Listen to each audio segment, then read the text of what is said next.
The Madmen of the Reach, a cultural treatise on the Forsworn by Arianus Arius, imperial scholar. Since the legendary victory of Tiber Septim over the barbarian natives in the Battle of Old Hroldan, imperial and Nord scholarship has cast the people of the Reach as little more than savages, prone to irrational fits of violence, worshipping old, heretical gods, and fetishizing beasts and nature spirits that any civilized person would best well avoid.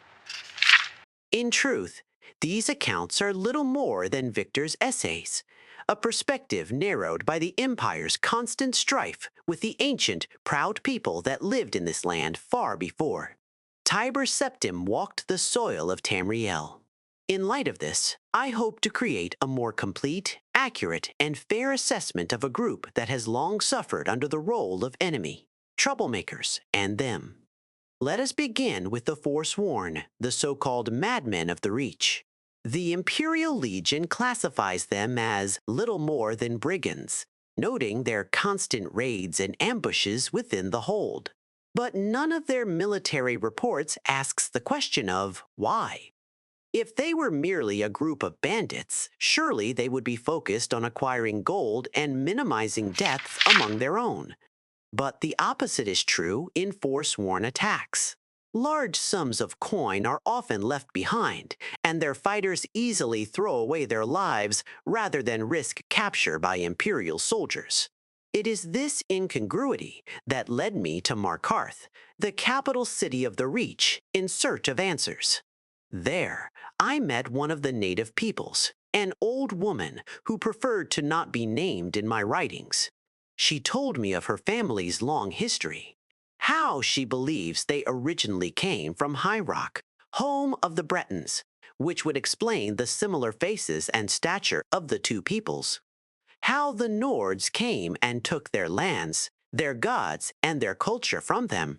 When asked about the Forsworn, the old woman would say that they are the real men and women of the Reach, those that refuse to give in to the Nords.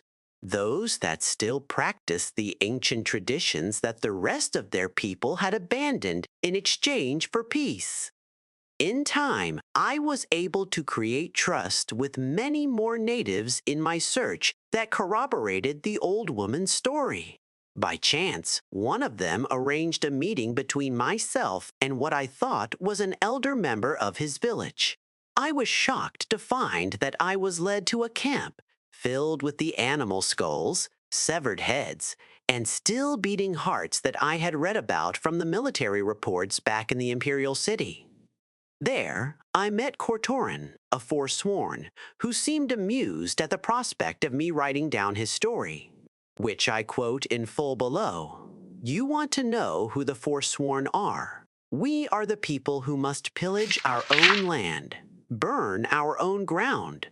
We are the scourge of the Nords, the axe that falls in the dark, the scream before the gods claim your soul. We are the true sons and daughters of the Reach. The spirits and hags have lived here from the beginning, and they are on our side.